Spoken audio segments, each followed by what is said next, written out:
and we are again starting on our fourth candidate conversations. And I am excited again tonight. We've got a lovely guest. We've had engagements during the course of the week.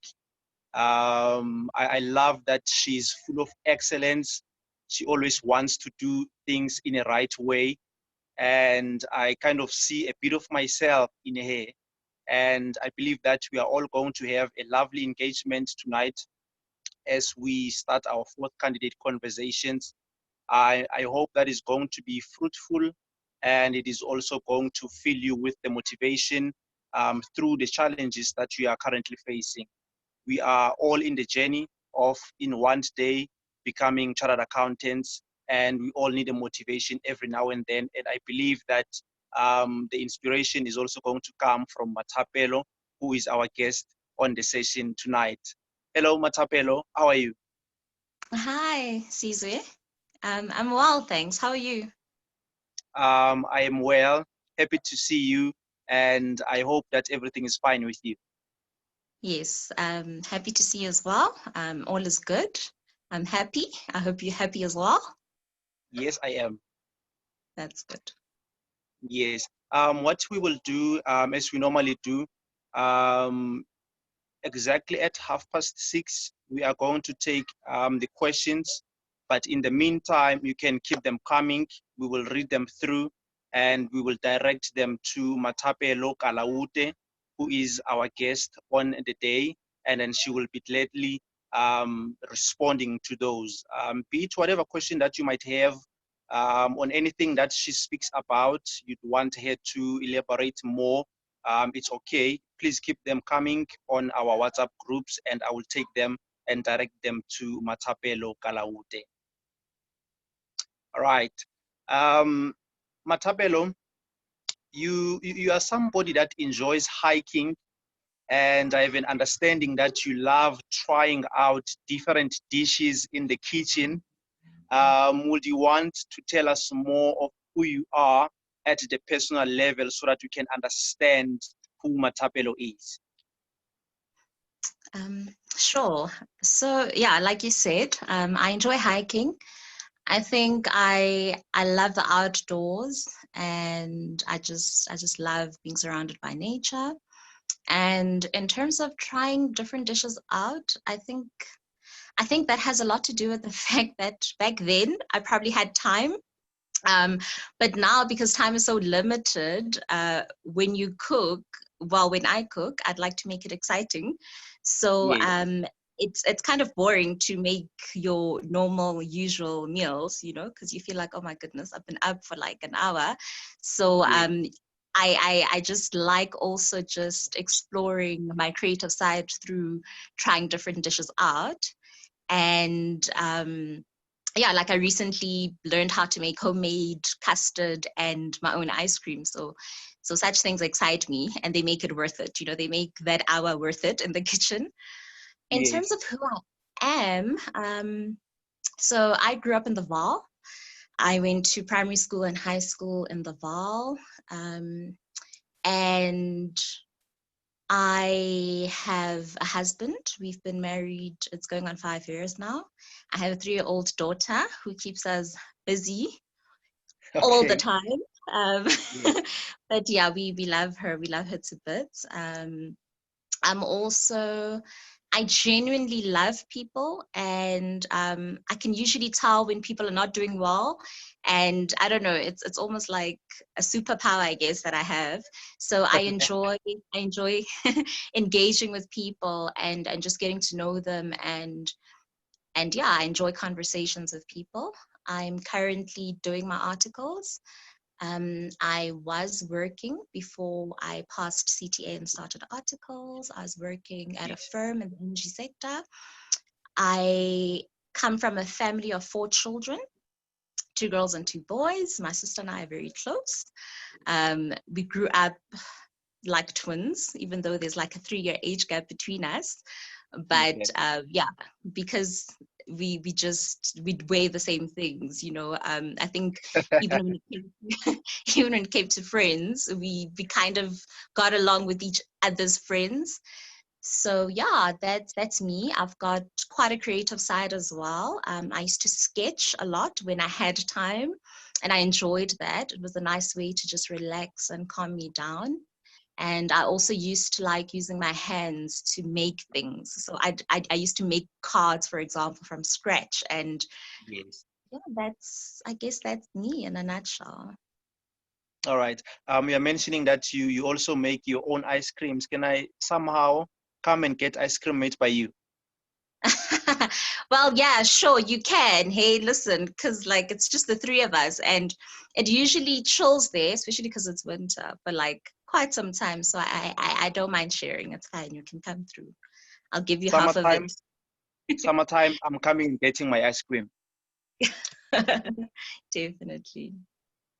When you applied at university, you find yourself applying for three different courses. I think there's actuarial sciences, there's accounting, three different, they're unrelated. What is going on into your mind, and what is the reason for applying for different fields at the same time when you're in high school?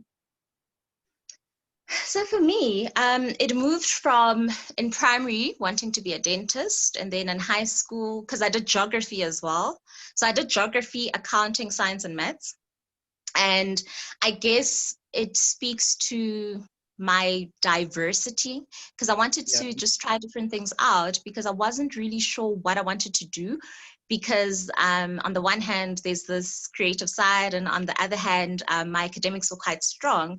So I just wanted a taste of everything. And in terms of my choices were actuarial science, like you said, engineering, and accounting. I think those choices were mainly because they were deemed to be one of the hardest courses in varsity. And I love a challenge, right? So I wanted that's to nice. challenge That's myself. nice.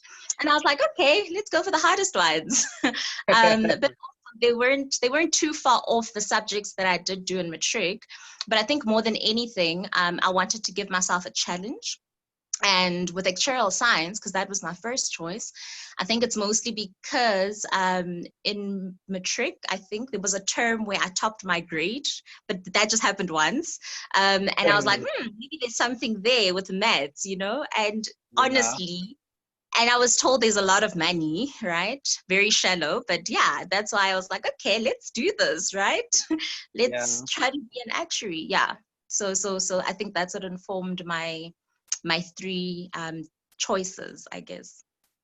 And then you go on, in the midst of that, you you do your actuarial science first year, and I get you didn't do so well.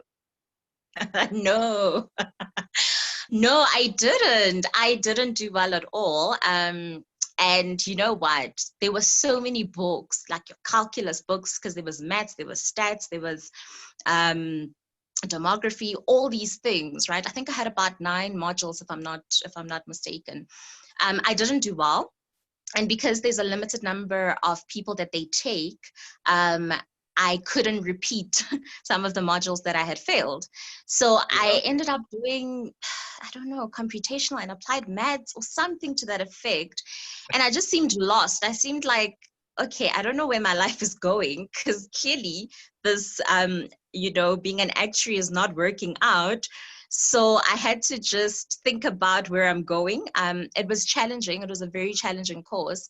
And I think it's just about probably the fact that at the time I probably didn't surround myself with my classmates to just, kind of lean on someone. And yeah, you kind of need to be street smart as well to get it right, know when to stop because it's a lot of work.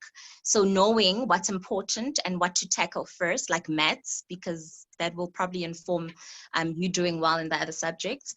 But yeah, so that was my journey, and it was quite disappointing when I failed. It yeah. was shattering. That was I think my first taste at failure. And yeah, that's where, Did yeah. that part of failure kind of dent your confidence because you wanted a challenge doing all these difficult courses? When you now failed actuarial science, did it dent your confidence? Yes, it did. Absolutely. I think I remember the disappointment in my parents' face, when my results came out in December. And I could tell that these people don't understand that this course is hectic. Yeah. But I think because it was my first, taste at failure, I needed to make sure that I bounce back and that I am still in school and that I just do something, that I fall back maybe on engineering or accounting, because I also still wanted a profession that carries a lot of weight.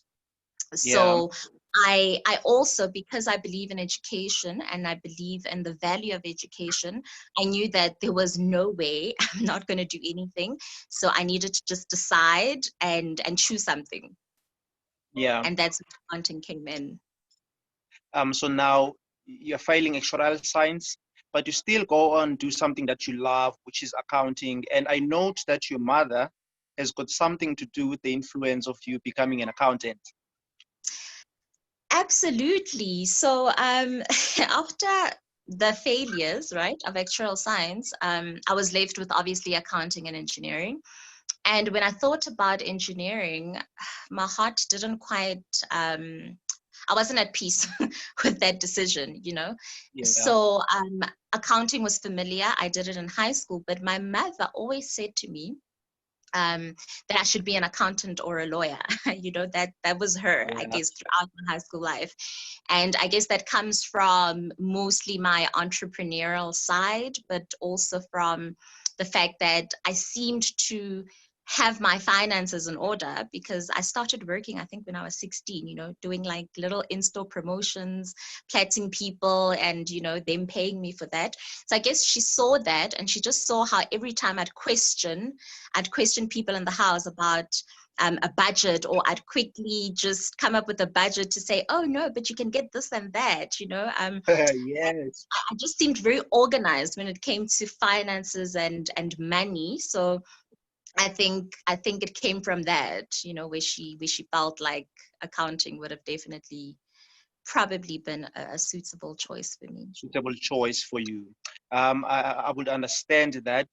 And so you go on and do a BCom accounting. You study it, and you feel that having a normal accounting degree is not good enough for you, and you decide to do BCTA.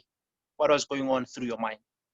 So, so at the time when I did do my accounting degree, I did it at UJ and they didn't have accounting science, right? So you needed to get, I think, 55 or 60, I can't remember, for accounting and financial management at the end of your second year to be able to continue on the CA stream.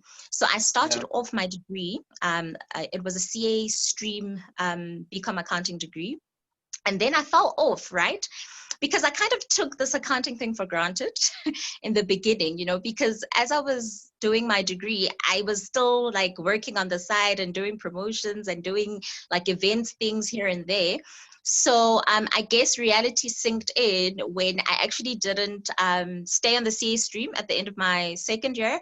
And that was quite disappointing because I knew that I didn't necessarily give it my all. And Yeah. had I just focused at the time and just done what I needed to do, the journey would have probably been much shorter for me. So in order to Yeah. get back onto the CA stream and still pursue chartered accountancy, I had to then do BCTA. So for me, I knew that there's a lot of opportunities that come when you are a chartered accountant. And I didn't just want a normal BCom accounting, but I think also just the brand and what the profession stands for really appealed to me, and I'd call it a perfect accident, I guess, right? Okay. That I ended up, yeah, yeah. In the beginning, I felt like, oh, I was choosing my second choice. But in hindsight, I'm so grateful because I feel like this is where my true calling is, because this profession is so broad, but it's more about what it does for prepping you into becoming a leader, Yeah, yeah. someone who actually possesses all the tools to be able to run a company, to be able to head up and lead people. So I'm actually grateful that it ended up like this for me. You also mentioned to me that you had a stint working at ESCOM, and at that particular time, you are also working. How challenging was it for you to do your BCTA, your CTA, and studying at the same time? And you also have a family, and they all need your attention. So, and you cannot kind of divide yourself. How did you manage being at work and giving you 110% at work, to your family, to the child? And yeah, how did you do that? It was very challenging. Yeah. So yeah, I mean, I started. The thing is, I had a bursary with ESCOM, so I had to go back and kind of, pay them back by working there, which I'm super grateful for as well. It was challenging, and I think how I got around it, to be honest, is the support structure. So I'm grateful that my husband understands, because he also comes from a finance background. So I'm grateful that he understood that certain things I'm going to have to sacrifice, right, to make it work. But I also didn't have a choice but to pass when I was doing my CTA. So Yes. with BCTA, I mean, I tried BCTA twice, and I still failed. And the second time I did it, I had a SUP, right? I think for tax. But I was getting married like a few days after my SUP. And I Oh, that's think the nice. excitement got the better of me there. And then I went back to try BCTA, I mean, to try CTA at Monash after that. And that's when I found out that I was pregnant, So a lot of things happened in between that kind of prolonged the journey.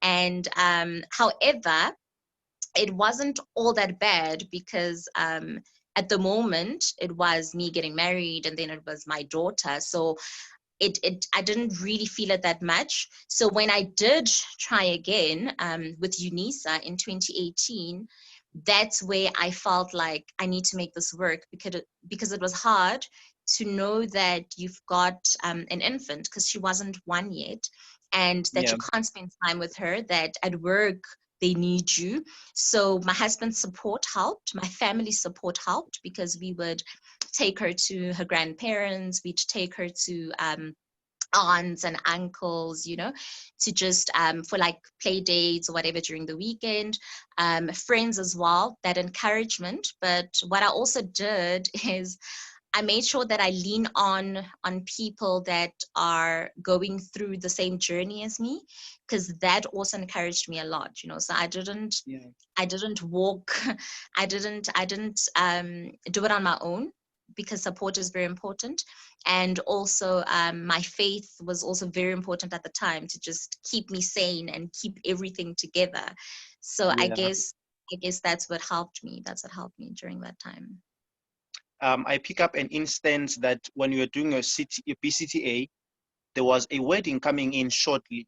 And even during your undergrad degree, you're kind of doing some entrepreneurial work on the side.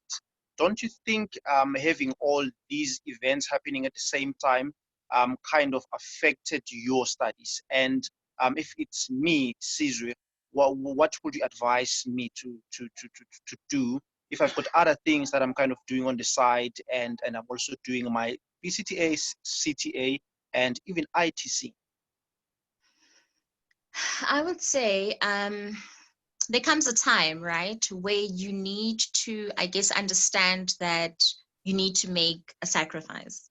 And I guess the reason why the journey was prolonged is because there were other things in between, which I'm grateful for, because they helped kind of put things into perspective and solidify what I actually wanted, and how I viewed the journey, and what it is that I'm going to use this CASA brand for.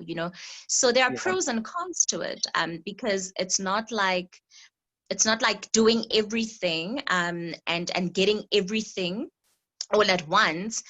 and then only after thinking about what you're going to do. But the delays helped me figure out where I'm going and what I want to do. They helped me gain experience, and they Yeah. helped me also just enjoy the other things that I want out of life, because family is important to me.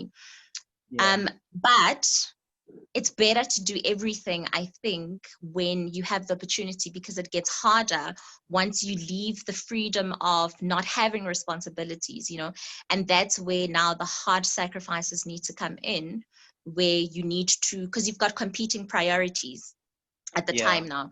So it does become harder when you've got everything else going on. And I guess it's just about you as a person and understanding if it's a matter of urgency. If you really want to qualify now, then I think limit everything else that's going on around your life. But if you're comfortable with your journey being a little bit longer, because you understand that you're either still pursuing other things on the side, then you also need to understand the cost that that's going to come at, right? Yeah. um Yeah. yeah, which is not necessarily always great, but I think sacrifice would be something to think about. And it's going to be painful, and you need to, something is going to suffer for you to get Yeah. it, but it's going to be for Yeah. a short while if you just get it done quickly. All right. Thank you very much, Mathapelo. Um, the, there's a time you are with Endunamu, and I pick that you love mock assessments, the way they are structured. Um, what stood out most for you in those mock exams that we are setting, that are being set by Endunamu? Sure. So Endunamu played a huge role. So I failed ITC first time around. That was another Yeah. disappointment. um, and I didn't understand at first why I failed, because when I wrote, it felt like I would pass. But Because you um, wrote a lot of things. yeah, You I wrote wrote a lot of enough. things.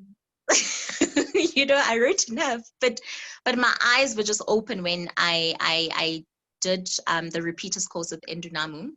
And I realized that depth is important, right? And it wasn't just preparing me for ITC, but it was preparing me to be more confident, because they went deep into aspects and topics. And the mock exams helped to really, truly test if you understand a principle and where you stand with a certain concept. So I think we had about 4 mock exams, and those are great preparation, because when you're at home and marking yourself, you're not necessarily as objective as that constructive response that you will get, that a marker gives you, and you're exposed because you can't hide. You're answering something. So you need to also, it also helps you develop a way to put down the things that you're thinking about and express them and put them down on paper. So it's great practice to do it 4 times in under exam pressure, so that by the time ITC comes, you're literally confident, but you also have a way to tackle questions. You have a way to respond, and you're able to please the marker, so to say. So mock exams played an amazing and a huge role for me in preparing for ITC. And I actually passed, the second time around with Endunamu.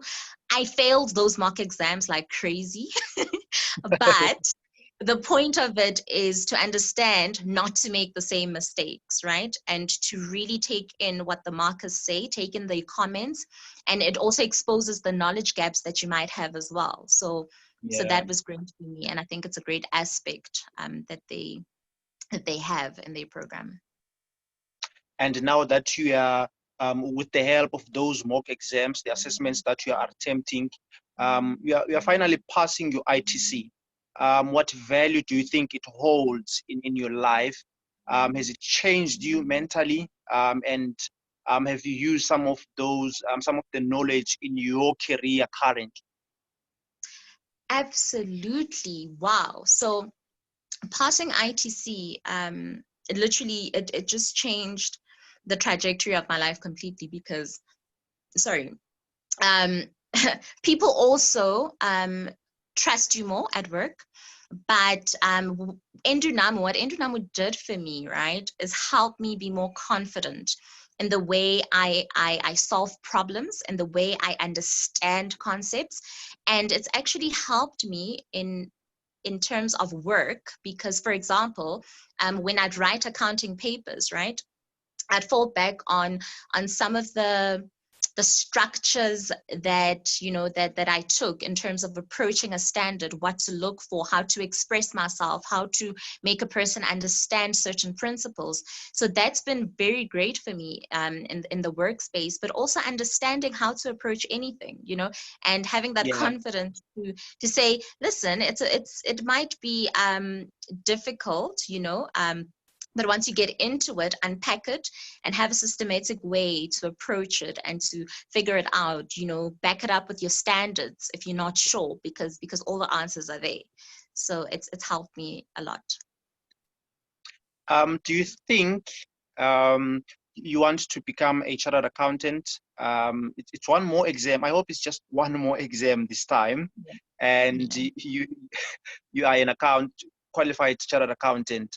What do you think the value will be added that comes with that designation?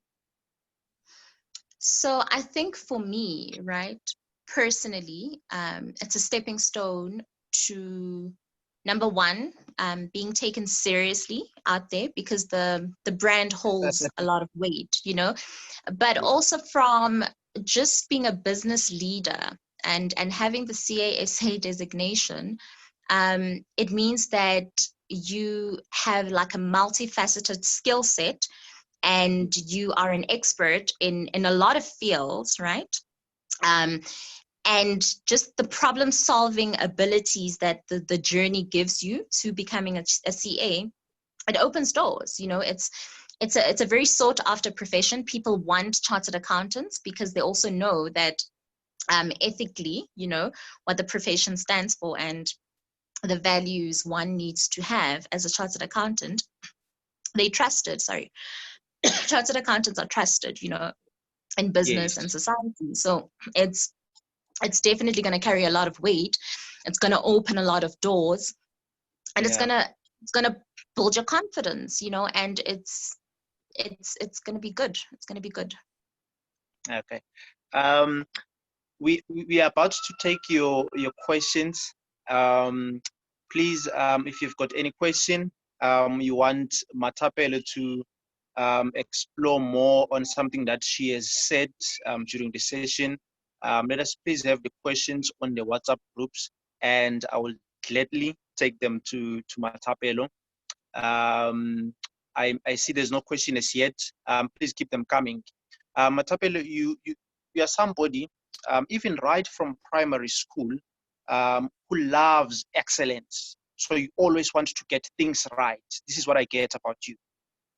Mm, yeah.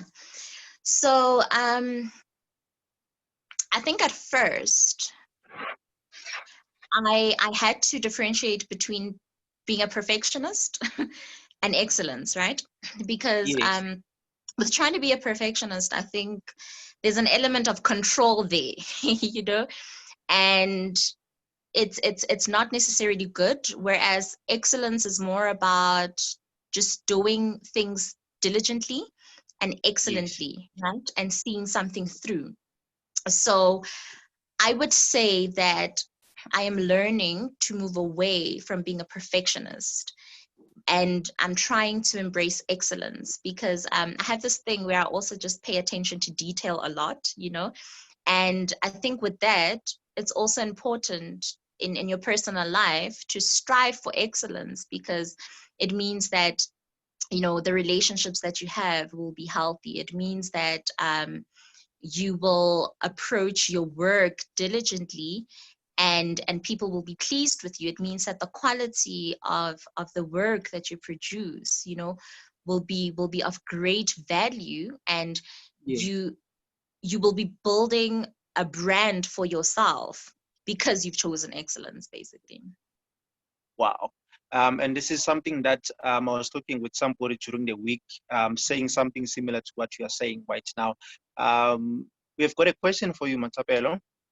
Okay, sure. Um, it comes from Shilongi. She's very engaging. Um, will you ever go back to complete your actuarial degree? You know what? Part of me would, but not necessarily the whole degree from scratch, only because I like to finish what I start, right? Yeah. But to be honest, I don't think so. I don't think I'm missing out on anything. What I would do is maybe short courses, you know, if I'm interested maybe in something along those lines going forward.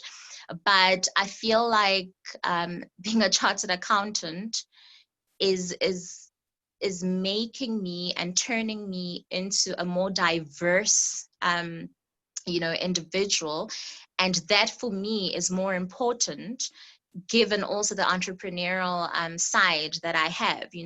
And being a chartered Yes. accountant will help me more than going back to being an actuary, because my reasons for wanting to be an actuary back then were so shallow, so to say. But Yes. now I'm Yes. glad that I'm pursuing a profession that allows you to be anything, that allows you to explore any side of you, be it your creative side, but know how to make something work, how to sustain something, and how to grow something. Yeah. You keep on mentioning that you've got this entrepreneurial side in you. Um, are you exploring a few things? Should we be excited that something big is coming? Yes, definitely. Yeah, and I think it's also mostly because I feel like, especially chartered accountants, right? We should be playing a huge role in our economy, and we should, because we have everything it takes, to make sure that the economy is running the way that it should. And for me, it's about changing someone else's life. It's not necessarily about, because that's what a business does. You're changing families' lives, you're changing people's lives.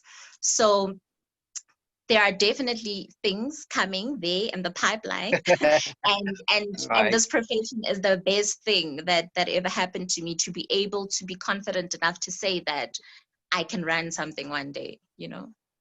Okay. There's a flood of questions coming in. I'm going to start. I'm coming back to you, Shilongi. Um, one question is, how do you come back when you've failed? How do you get up yourself, getting from being discouraged? How do you get yourself up to being back on the game, if I can put it in that way?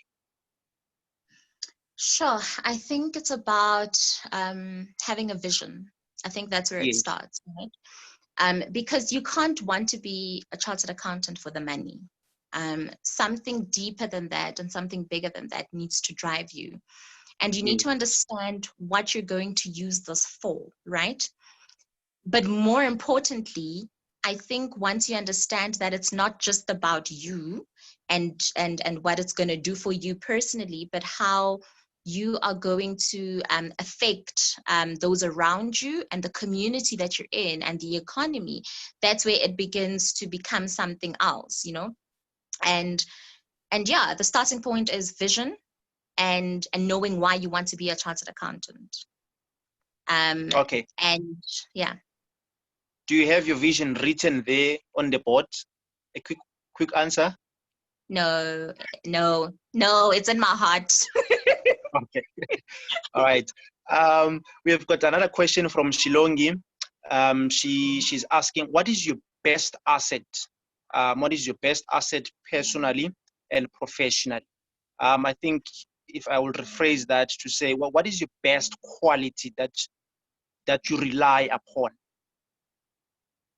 Um, I think personally it would be how sensitive I am to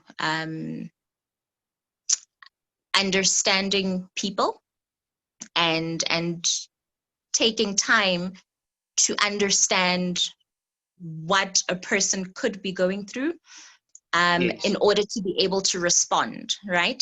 And learning, Yeah. I could say learning a person, basically, but being genuine about it. I think that's my biggest asset, where I'd probably, like, from time to time, I'd know if someone is not okay, because I just take a moment to just try to understand what's happening in a person. Professionally, my biggest asset would be, I think, the fact that I pay attention to detail. It's a bit annoying at times, but I think that's what I offer, because sometimes there's power in the very little things, and I guess it also speaks to that excellence and just building a brand for yourself, because Yeah. then if you pay attention to details, then you won't miss much, then you would have covered everything, and you will be more confident in what you're producing as well. Yes. I hope Shilongi is being answered on this question. There is another one from Samgelisiwe Mahlaba. She's also very engaging.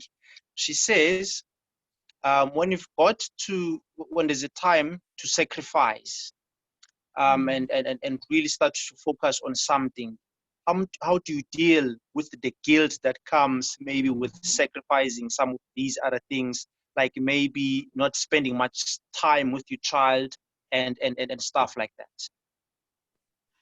First of all, you cry. that?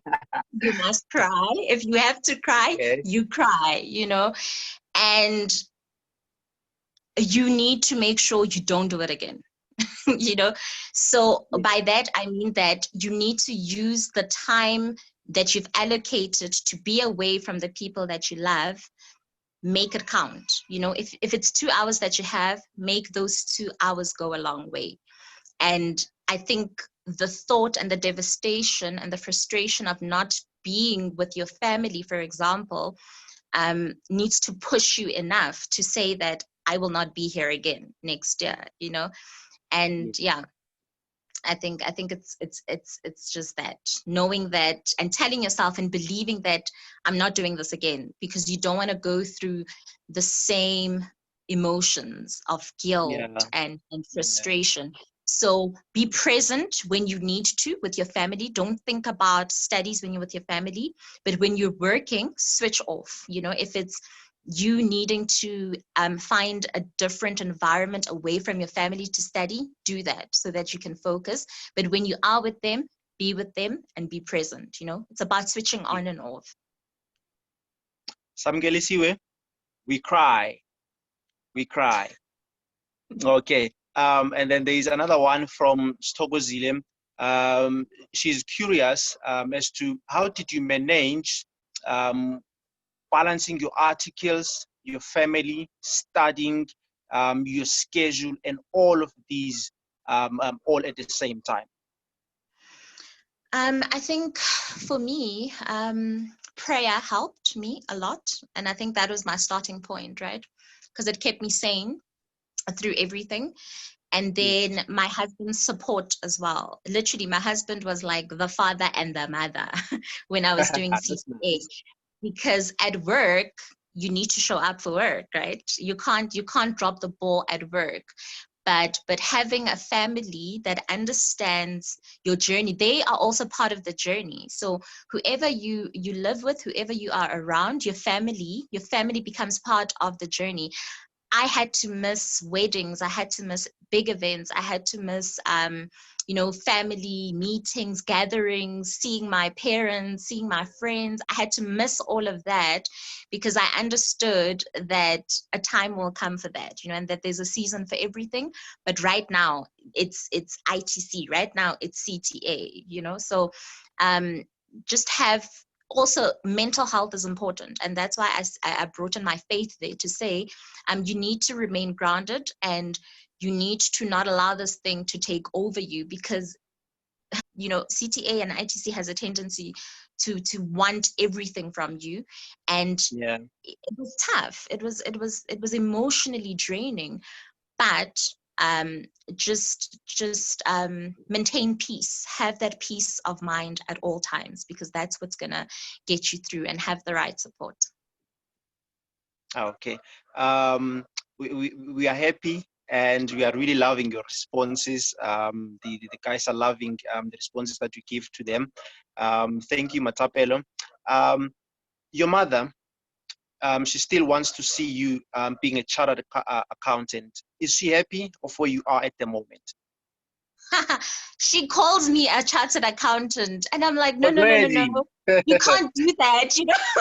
I think there was a time when I passed ITC. So I think I don't know, maybe my parents secretly, wanted to just tell me to ish, let this go, because every single year I've just been telling them, no, I'm studying, no, I'm studying, no, I'm studying, and it probably crossed their minds to just say, you know what, maybe you must just like forget about this. But my mother, sure, she calls me a CA, and she's like, yeah, but you are already. You're just going through the last hurdle. She's very happy. She's super happy, and I think her rooting for me all this time, also helped, because you do need encouragement, from the people that you love. So her support has just been amazing. Yeah, and there's other people, especially when you keep on failing. It's not nice for anyone. And there's people keeping on coming. Kanti awuqedi na? When I finishing this course of yours, how did you handle all of these questions?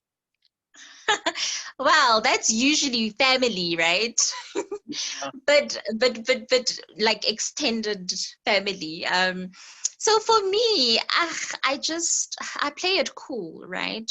And I think people that truly understand this journey are people that would never say such things, because they understand that this is a long journey, and they understand what Yeah, it takes.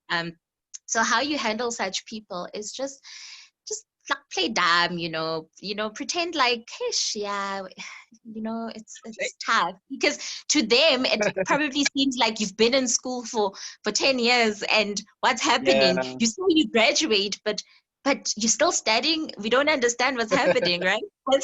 that's that's like the general feeling that I get from people that don't really understand, just the steps, that go into becoming a chartered accountant. But don't let that phase you, to be quite honest, and try to like, distance yourself from such negativity, and rather, stick to people that will encourage you. If it's people that have passed maybe ITC or CTA or APC, um, yes, yes, rather engage with them, and ask them how they got through it, how they did things, because that's what I did after failing ITC. I had people, when I was doing articles, that I would literally talk to maybe every week to say, oh my word, how did you get through this? Is this tough? And that just that encourages you, and blocks out all yeah, the other noise that you get from, yeah. negativity. That's true. Mathapelo, I'm still Yeah, loving to listen to you. Um, but I think this is just to wrap it up. yeah. What will be your final words to everybody in this journey? Your final words. And this is a question. Just before we go to that, it's a question from me. Um, Approaching questions in an exam situation. How do you calm yourself in an exam situation and tackling questions? Okay, so you need to let go, right? When Yeah. it's the day of the exam, you need to do everything in your power to stay calm and have Stay peace. calm. Stay calm, whatever it takes. If it's meditation, do that. If it's prayer, do that. If it's watching something, do that. Stay calm. Forget about your books, because anything you look at or read is not going to go Distraction. anywhere. It's going to stress you even more.